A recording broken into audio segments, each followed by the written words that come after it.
Talking about purely in vivo human data, and I'm talking about how you can analyze diffusion imaging data, and usually it's small, so we need to do some group comparisons, and I'd like to talk about a few aspects that needs to be considered. We already know that diffusion-weighted imaging is sensitive to the direction of and strength of molecular diffusion, primarily water in the brain. It reveals characteristics of the brain macrostructure and microstructure, so that's very interesting. And it allows inferences about the structural connectivity, as we have heard 2 talks ago. However, the indicators of microstructure and maybe also the indicators of brain connectivity related to certain diseases or related to brain plasticity are relatively subtle and may not be visible in each individual brain. And therefore, we must perform a group comparison in order to enhance our power. If you do a human imaging study with diffusion-weighted imaging, then you probably encounter these main research questions. That is there a difference in brain microstructure, or is there a difference in the structural connectivity between 2 or more groups, 2 or more measurements, or 2 or more brain areas? If you try to address these questions by a group comparison, then you encounter, or you have to go through these steps here, as listed here, and I also call them challenges, because each of these steps is associated with certain challenges. The first challenge that you encounter is the acquisition. You need to make a lot of decisions which seriously determine what later on, what your finding will be later on. This includes the b-values, the gradient directions, also the voxel size. I'm not going into detail because we have talked about that this morning. Then you need to do some pre-processing. And the major thing is, of course, you need to correct for eddy current distortions. Another thing that you might want to decide on is whether you should do spatial smoothing of your data or not. And here you should do, the guideline is to smooth as little as possible. The rule of thumb is don't smooth more than 1.25 of the voxel size. Then another big problem is to decide on the relevant diffusion model or the diffusion metric or the tracking algorithm that you choose. We have talked about that this morning. And then here is the point that I'd like to focus in my in the next 25 minutes. That is the normalization procedure. And this is a big challenge because the white matter is relatively homogeneous on tissue-weighted MRI, but it is extremely diverse in with regard to diffusion metrics. And some volumetric or even nonlinear registration, they may not account for the white matter diversity. And unlike with structural or microstructural analysis or with fMRI analysis, spatial smoothing is not a good solution here. Ultimately, of course, you also need to decide on your statistics, descriptive statistics or inferential statistics. I'm not going into detail here, but just a quick rehearsal. There are different diffusion models out there, and one of the most common one is the tensor model, which describes the diffusion process in each voxel as an ellipsoid composed of 3 eigenvalues and 3 eigenvectors, normalized eigenvectors.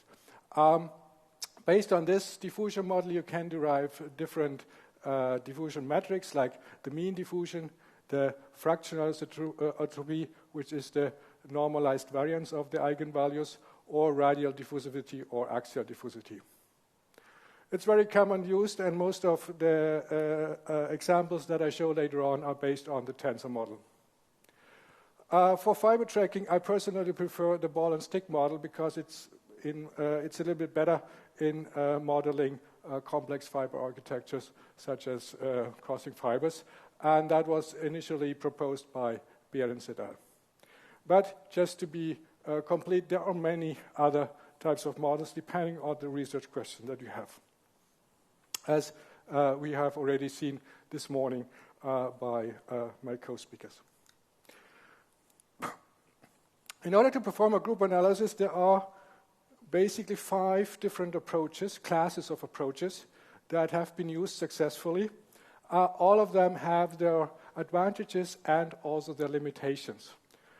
There are actually even a little bit more, but those are the main approaches. You can broadly classify them into region of interest analysis-based approaches that focus on a particular part of the brain, and whole brain-based analysis approaches. The regions of interest can be identified based on the brain microstructure, for instance, the T1-weighted images, or they can be based on fiber tracking. That means based on using diffusion imaging data in order to identify major wide meta tracks and then do a group analysis within these ROIs. And the whole brain analysis approaches can be divided into 3 types of approaches. One is the voxel-based analysis, or voxel-based performatory approach, that is related to the VBM approach by SPM. That was the earliest approach used. There are some limitations with that approach, and consequently, the brain imaging group at Oxford University with Smith and developing the FSL tools have proposed this TBSS. Alexander Lehman this morning briefly mentioned that already. Those are very commonly used tools for whole brain analysis. I'd like to add a relatively new approach, and that is a service-based group analysis. But before I go to the service-based analysis, let me briefly introduce you the other approaches. If you do a ROI analysis based on the microstructure, the main steps are that you pre-process your diffusion data, you calculate your major diffusion parameters, and then you identify a region of interest based on the T1-weighted or the T2-weighted or fMRI images. Ideally, this should be done automatically. Then you extract the mean of the diffusion measures within this region of interest in brain and compare that across subjects and ROIs. This approach has several benefits. There's a good correspondence between macro and microstructure. It's a relatively straightforward analysis and interpretation. Nevertheless, there are some limitations to that approach. You don't do a whole brain analysis. It requires strong a priori hypothesis regarding the relevant regions of interest. It assumes that within the ROI there's homogeneity with regard to the diffusion, and you should have good objective, ideally automatic segmentation of your ROIs. Here an example that have used this approach by Pfefferbaum in 2000. They looked at whether age has an impact on the diffusion measures, here the fractional anisotropy. They identified 7 ROIs along the corpus callosum or pericallosal areas, and examined a relatively large group of people, and they looked at the correlation coefficient of these fractional anisotropy values with age in these ROIs. They found a negative correlation. That means the older the people are, the weaker the fractional anisotropy is. They also looked at intervoxel coherence. That means how homogeneous the diffusion vectors are how neighboring voxels have the homogeneity of the diffusion vectors across neighboring voxels. And they found that intervoxel coherence actually is not affected by age, except in the genome of the corpus callosum. And here we have a positive correlation. ROIs can also be defined based on the diffusion-weighted imaging data. That it means by fiber tracking. The initial steps are the same, but here you identify your ROIs on the major tracks. And then you quantify the diffusion measures along, within or across the tracks or along the tracks. And then subsequently you compare across subjects and track sections. Again, the benefits are it's a good solution of the correspondence problem. It quantifies microstructure along the tracks. So that's a big advantage here. Limitations are it's again no whole brain analysis, and it's limited to established tracks with known trajectory and anatomical landmarks. Here are two examples that allow you to do this type of analysis. One is from FreeServer, from the MGH group. They have developed an automatic segmentation of white matter based on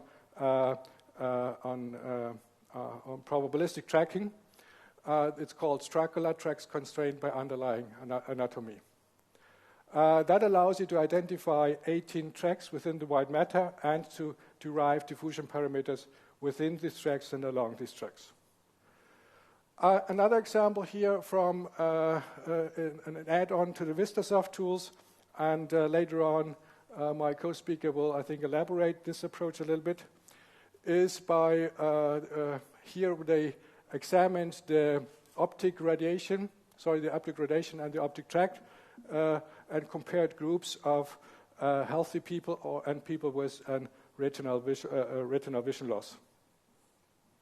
And they looked along the whole tract of the optic tract, going from the optic chiasm to the thalamus, the LGN of the thalamus, or from the LGN of the thalamus to primary visual cortex.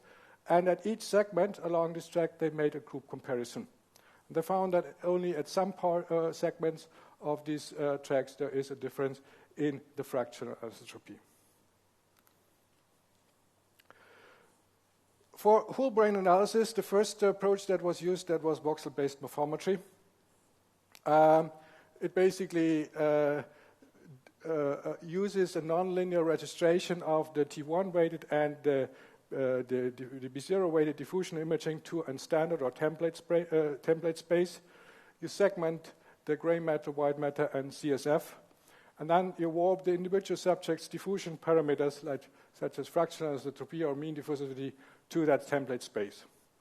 In order to be successful in this group analysis, you need to do substantial smoothing across voxels. And that's, I think, a major limitation of that. Here, a rough sketch of the analysis pipeline as published by Good et al. You see also different versions of this pipeline in this article. The benefits of this approach, of course, are that you examine the whole brain. It's automatic, it's fast, and at least for T1-weighted analysis, it's quite well established. The limitations, however, are that you need to smooth across heterogeneous white matter areas, and that may result in false positives or negatives. The typical smoothing kernel that is appropriate for microstructural analysis may not be adequate for diffusion analysis. Nevertheless, it has been applied successfully. One of the first was in 2004 by Christian Büchel, and they looked at whether there is a correlate of microstructure due to handedness. So they examined left-handed and right-handed, and they found that when you do a group analysis with VBM style, that you get an enhanced fractional anisotropy in a brain area that is contralateral to the dominant hand. That was one of the first indications that you actually can detect even subtle traits of a person of the microstructure by diffusion analysis. More recently, an example by Saji and colleagues who have looked at changes of the microstructure, changes of the diffusion properties due to learning. They have examined the diffusion imaging. They performed diffusion imaging before and after a spatial learning task, and they found that there is a reduction in mean diffusivity in the hippocampus and neighboring regions.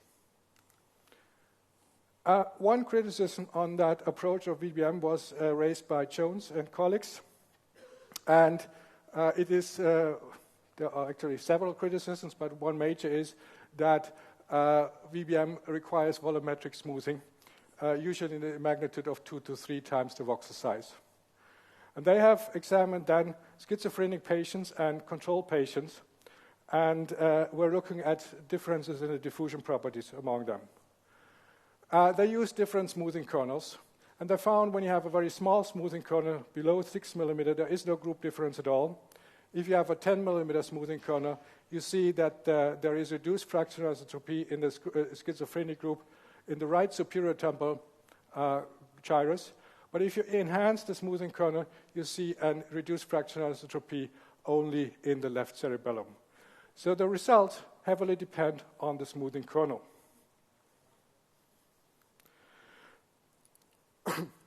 As a consequence of that, and probably many of you are familiar with that approach, the FSL group, Smith and colleagues, have developed this TBSS approach. What are the main steps? You take the individual fractional anisotropy map, you standardize it by warping to a standard brain, then you average across all your images of the brain, and you threshold these FA values. You take the maximum FA values in order to derive a skeleton. Then you take the individual brain's FA maps and project it to and you project the local maxima of the FA values to the nearest point along the skeleton. And then you perform voxel-wise statistics at all points along that skeleton. As Alexander Lehman already pointed out this morning, there are a few aspects to consider when you use this approach. It basically focuses on the maximum values of the FA values, and it ignores the intermediate values.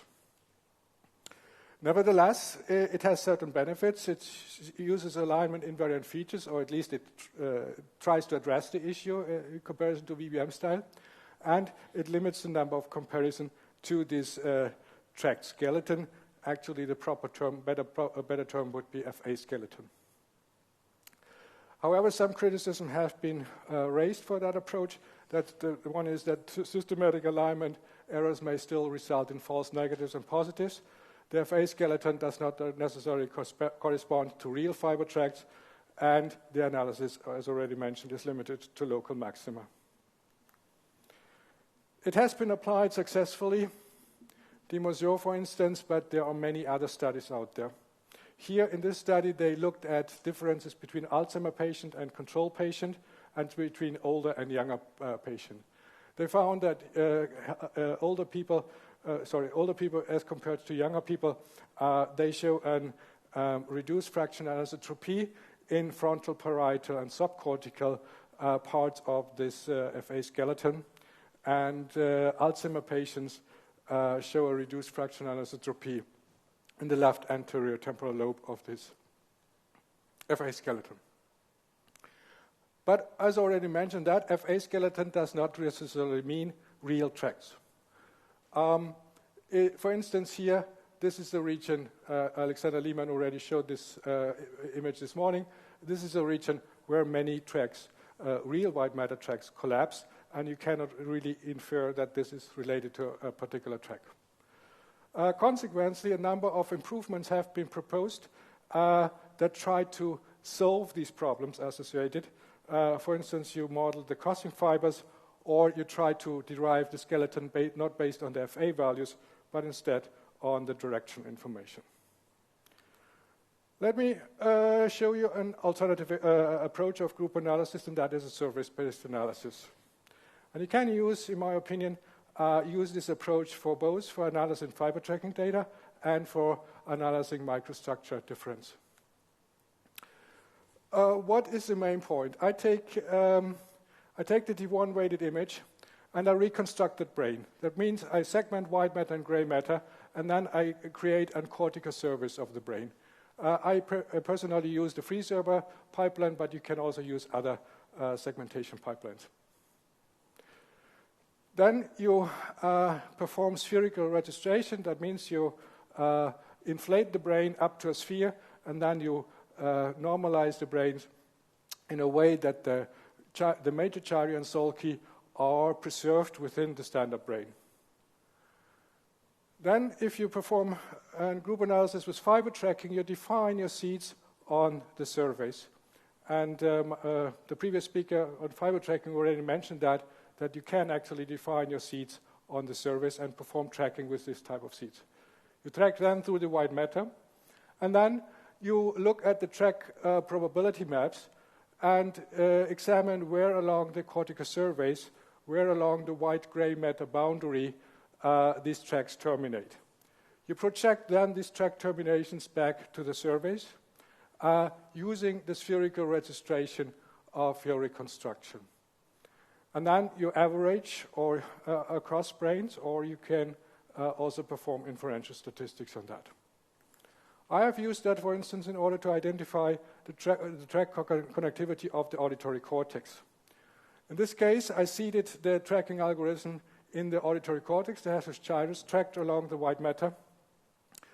And I found track terminations in the superior temporal sulcus. That's kind of expected, the the callosum, and the thalamus. However, in addition, I found that there are track terminations in the inferior occipital cortex, but also in the medial occipital cortex, including some parts of the calcarine sulcus. We have validated that with an fMRI analysis. These are the tracking terminations from auditory cortex. These are the fMRI activities during an auditory visual task. And as you can see, there is quite some correspondence between the track terminations and the fMRI activity. Right now, we try to identify the track. We try to compare the track profile of different regions that are relevant for visual vestibular interactions. These regions are the parieto-insular vestibular cortex and the posterior insular cortex. And so we use these as seeds and track through the white matter, get a tracking profile, and then we try to compare these tracking profiles across regions on the surveys. Surface-based analysis has also been used in order to analyze the brain microstructure. Here an example by Wu in 2014. This analysis pipeline is taken from their study. However, it's similar to before, except that you do not analyze the tracking profiles, but instead the parameters of your diffusion model. Again, you take the diffusion properties of your and project it to the surface of your reconstructed brain. When you do this projection, you can either go into the white matter or you can go into the gray matter at different projection levels, which is indicated here. For instance, you can go 2 millimeter into the white matter, or from 0 to 100% into the gray matter, and probe the diffusion properties at that level. The benefits of that approach is that you are analyzing the superficial white matter, and you can analyze the gray matter. The normalization is based on major gyri and sulci, so there is a relatively close correspondence to cortical brain areas. And you also have the option for a laminar analysis. The limitations, of course, are implicit to the approach. You ignore the deep white matter. And it's quite a little bit more work because you need to use multiple analysis tools. Why is the superficial white matter relevant? Well, there might be many reasons for that, but I'll give you at least two. The superficial white matter contains local association fibers in contrast to long-range fibers. These are called also U fibers. Second, the superficial white matter is relatively rich of interstitial neurons, that means neurons within the white matter, and these interstitial neurons are associated with neurological and psychological disorders.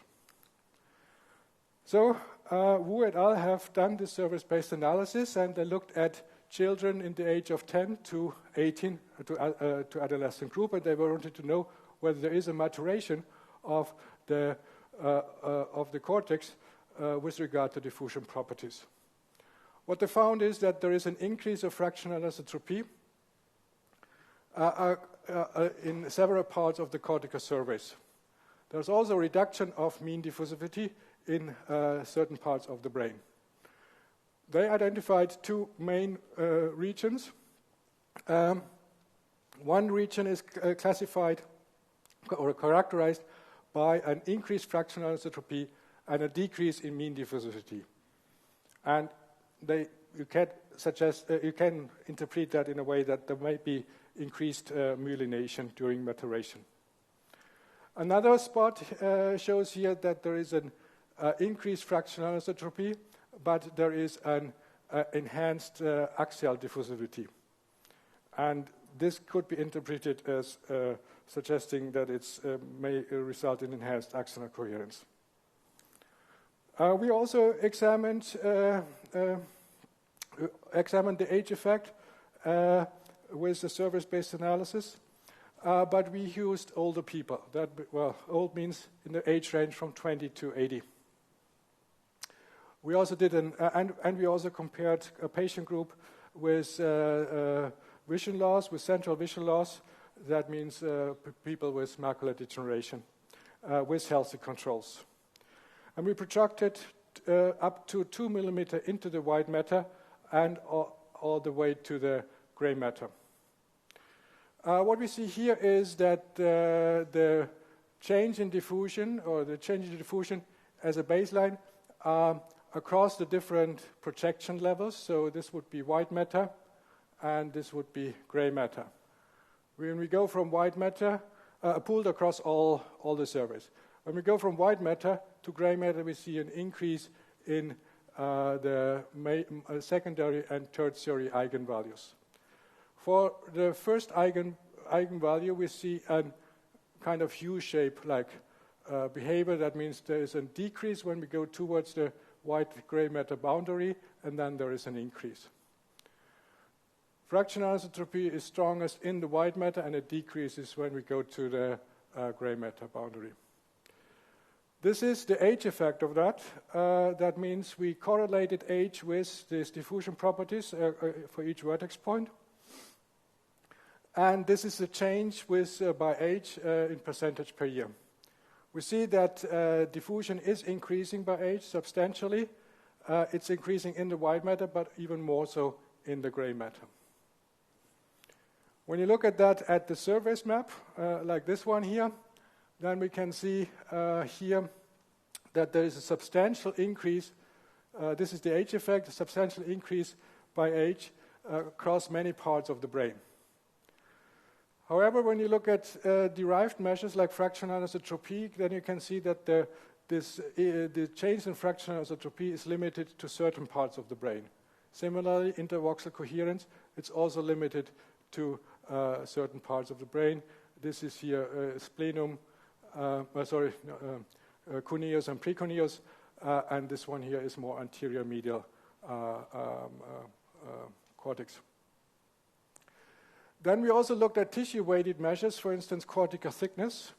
Cortical thickness also shows a large decline with age, so the older people have a much thinner cortex surface. That is consistent with previous studies. Well, one thing that we wanted to know, how much are these measures related to each other? So we performed a principal component analysis where we entered all the measures here across the different projection levels. And what we see here are the factor loading matrix. That means the correlation of each of these variables with the components. This principal components analysis revealed 11 components that are relatively independent and that explain the majority of the variance. This is the explained variance. We can see that there are 11 components, and some of these diffusion measures are highly correlated. Like secondary and tertiary eigenvalues are quite correlated. Also, within the white matter projections, there is little difference. However, there's a clear separation between white matter and gray matter projections. And also importantly, the components that are loading on diffusion measures are not the same as the components that are loading on cortical thickness. So cortical thickness reveals different aspects than the diffusion properties. This is true for when you look at the baseline effect, but it's also true when you look at the age effect. Of course, we also looked at differences due to macular degeneration. Here we only found a change in the mean diffusivity in the posterior part of the calcarine sulcus. That was shown in the whole brain analysis, but also in the region of interest-based analysis, where we looked at different eccentricities in V1 and V2. The major change is an increase on diffusivity. Good, let me summarize.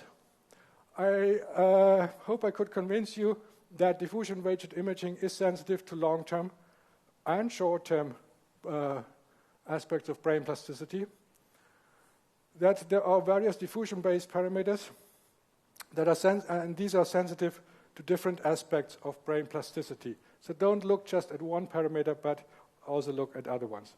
You can distinguish between them by a multivariate analysis, by, for instance, principal component analysis.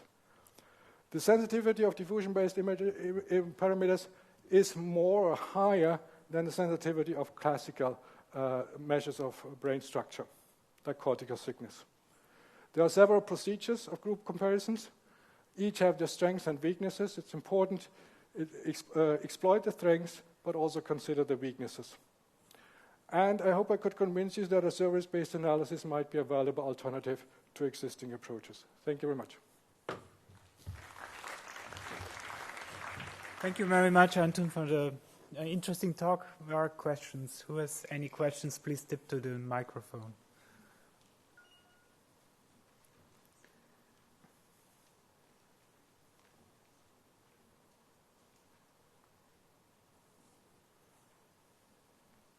Yes, please. You brought up the concept of normalizing and whether to do it before doing group comparisons or afterwards. There's caveats for both. Would you have a moment to describe some of those? Sorry? No. Some of the issues surrounding normalizing diffusion images. Yeah.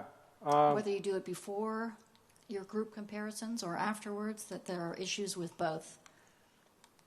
Well, normalizing, in the way I understand it, is making brains comparable. Yeah, yeah. I would stay in the generic space for your diffusion analysis as long as possible. Like if you calculate the tensor model, you should always stay in the individual space before you do a normalization.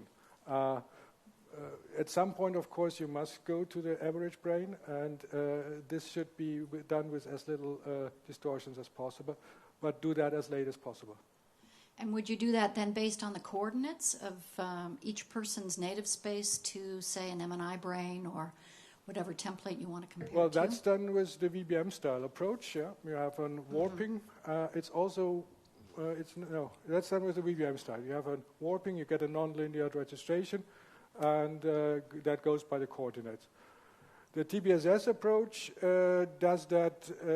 It goes first from individual space into normalized space, where there's a deviation in that, and then it projects to the skeleton.